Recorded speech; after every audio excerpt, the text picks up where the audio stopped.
નમસ્કાર મિત્રો, બંધારણમાંથી લેવામાં આવેલા કુલ 25 પ્રશ્નો આ વિડીયોમાં આપણે જોઈશું. પ્રથમ પ્રશ્ન છે, ભારતના નીચે દર્શાવેલા રાજ્યો પૈકી કયા રાજ્યમાં પંચાયતી રાજ વ્યવસ્થા નથી? જવાબ છે સી, નાગાલેન્ડ. સને 2011માં પશ્ચિમ બંગાળની વિધાનસભા ચૂંટણીઓમાં તૃણમૂલ કોંગ્રેસ પક્ષને કેટલી બેઠકો ઉપર વિજય મળ્યો હતો? જવાબ છે ડી, 184. ગાંધીજીના મત અનુસાર નીચેના પૈકી કયું રાજ્ય રામ રાજ્ય સમાન હતું? જવાબ છે એ, વડોદરા.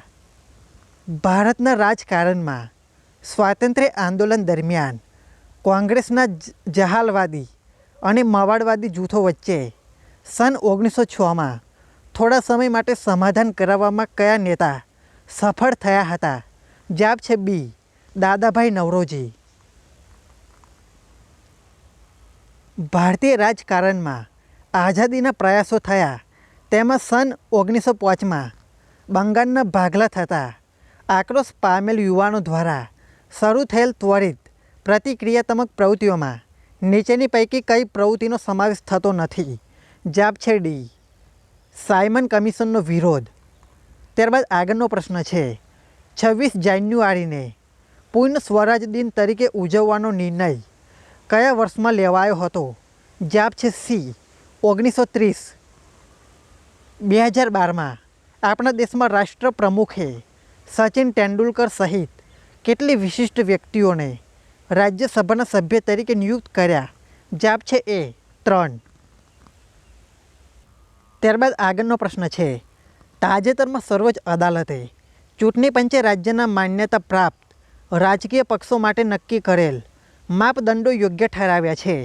આવા માપદંડ અનુસાર કોઈપણ રાજકીય પક્ષે રાજકીય પક્ષ તરીકે માન્યતા મેળવવા નીચેના પૈકી શરતનું પાલન કર્યું હોવું જરૂરી છે? જવાબ છે બી, વિધાનસભાની ચૂંટણીમાં લઘુત્તમ 6% મત મેળવેલા હોય અને 2 વિધાનસભા સીટમાં વિજય મેળવ્યો હોય. ત્યારબાદ આગળનો પ્રશ્ન છે, નીચે દર્શાવેલ મહાનુભાવો પૈકી સૌથી ઓછી વય સૌથી નાની વયવાળા લોકસભાના અધ્યક્ષ બનનાર કોણ હતા? જવાબ છે એ, PM પીએ સંગમા. ત્યારબાદ આગળનો પ્રશ્ન છે, ભારતની સંસદમાં રજૂ થયેલો કયો ખરડો કાયદો બનશે તો તે બધા પરોક્ષ વેરા અને વેટનું સ્થાન મેળવશે? જવાબ છે એ, goods and service tax bill. પ્રશ્ન નંબર 1, પંચાયતી રાજની સ્થાપના કયા વર્ષમાં થયેલ હતી? પ્રશ્ન નંબર 2, જમીન સુધારના કાર્યક્રમનું મુખ્ય હદ શું છે? જવાબ છે ખેડે તેની જમીન. પ્રશ્ન નંબર 3, ભારતીય બંધારણનો અંતરાત્મા નીચે પૈકી કોને ગણવામાં આવે છે? જવાબ છે સી, મૂળભૂત અધિકારો. પ્રશ્ન નંબર 4, ભારતનું બંધારણ નીચેના પૈકી કયા દિવસે અમલમાં આવ્યું? જવાબ છે એ, 26/1/1950. પ્રશ્ન નંબર 5, ભારતના બંધારણમાં કઈ પક્ષ પ્રથા લોકશાહી પદ્ધતિમાં સ્વીકારેલ છે? જવાબ છે ડી, બહુપક્ષ. પ્રશ્ન નંબર 6, લોકસભાના ગૃહનું સંચાલન કરનારને નીચેના પૈકી કયા નામે ઓળખવામાં આવે છે? જવાબ છે એ, અધ્યક્ષ. પ્રશ્ન નંબર 7, ભારતના બંધારણમાં સમાજવાદી અને બિનસાંપ્રદાયિક જેવા શબ્દો ક્યારે ઉમેરાય? જવાબ છે સી, 1976માં. પ્રશ્ન નંબર 8, રાષ્ટ્રીય આવક એટલે શું? જવાબ છે એ, દેશનું 1 વર્ષના સમયગાળા દરમિયાન ઉપયોગમાં લઈ શકાય તેવી તમામ વસ્તુઓ અને સેવાઓનું કુલ બજાર મૂલ્ય. પ્રશ્ન નંબર 9, રાજ્યસભાના સભ્ય બનવા માટેની નક્કી કરવામાં આવેલી યોગ્યતામાં નીચે પૈકી કોનો સમાવેશ થતો નથી? જવાબ છે ડી, લોકસભા કે વિધાનસભાનું સભ્યપદ ધરાવતો હોવો જોઈએ. ત્યારબાદ આગળના પ્રશ્નો છે. પ્રશ્ન નંબર 10, ભારતના બંધારણમાં લોકશાહીના કયા સ્વરૂપનો સ્વીકાર થયેલ છે? જવાબ છે એ, સંસદીય લોકશાહી. પ્રશ્ન નંબર 11, કયા રાષ્ટ્રપતિએ રાષ્ટ્રપતિ પૂર્વે લોકસભાના અધ્યક્ષ તરીકે કાર્યભાર સંભાળેલ હતો? જવાબ છે બી, શ્રી નીલમ સંજીવ રેડ્ડી. પ્રશ્ન નંબર 12, રિઝર્વ બેંકના હાલના ગવર્નર કોણ છે? જવાબ છે સી, શ્રી ડી સુબ્બારાવ. પ્રશ્ન નંબર 13. પંચવર્ષીય યોજનાની શરૂઆત ક્યારથી કરવામાં આવી? જવાબ છે બી 1951. પ્રશ્ન નંબર 14. 6 થી 14 વર્ષના બાળકોને મફત અને ફરજિયાત શિક્ષણનો કાયદો બંધારણના કયા ભાગને સ્પર્શે છે? જવાબ છે સી રાજ્ય નીતિના માર્ગદર્શક સિદ્ધાંતો. પ્રશ્ન નંબર 15. ગુજરાત વિધાનસભાના હાલના અધ્યક્ષ કોણ છે? જવાબ છે બી શ્રી ગણપત વસાવા. પ્રશ્ન નંબર 16. રાજ્યના બંધારણીય વડાને શું કહે છે? જવાબ છે એ રાજ્યપાલ. પ્રશ્ન નંબર 17.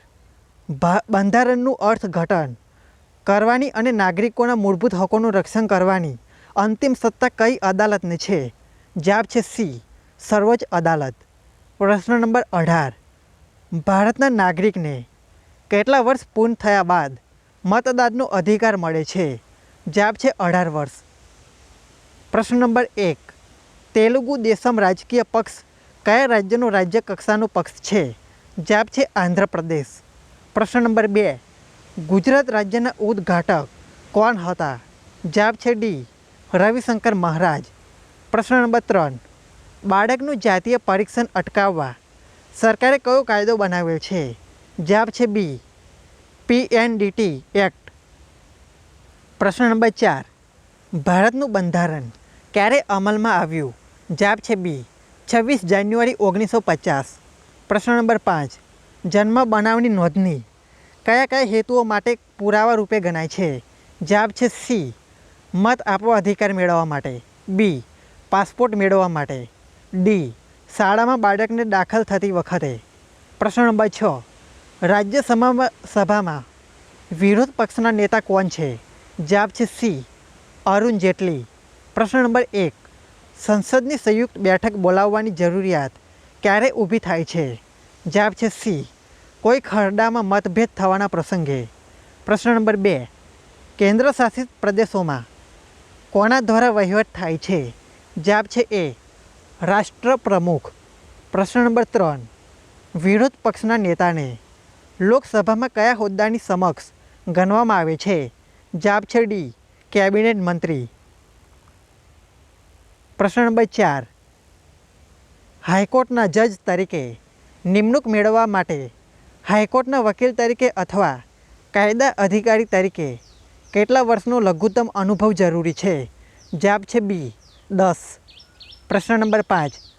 ભારતના બંધારણની કઈ કલમ હેઠળ ભારતના રાષ્ટ્રપ્રમુખ વિરુદ્ધ મહાભિયોગ થઈ શકે છે? જવાબ છે ડી અનુચ્છેદ 61. રાજ્યસભા માટે નીચેનામાંથી કયું વિધાન સાચું નથી? જવાબ છે બી રાષ્ટ્રપ્રમુખ હોદ્દાની રૂએ રાજ્યસભાના અધ્યક્ષ હોય છે. પ્રશ્ન નંબર 7. રાજનીતિના માર્ગદર્શક સિદ્ધાંતો શું છે? જવાબ છે બી નૈતિક સૂચનો છે. પ્રશ્ન નંબર 8. ભારતના બંધારણમાં અનુચ્છેદ 14 દ્વારા મહિલાઓને કયો અધિકાર આપવામાં આવ્યો છે? જવાબ છે સી લિંગભેદ વગરની સમાનતા.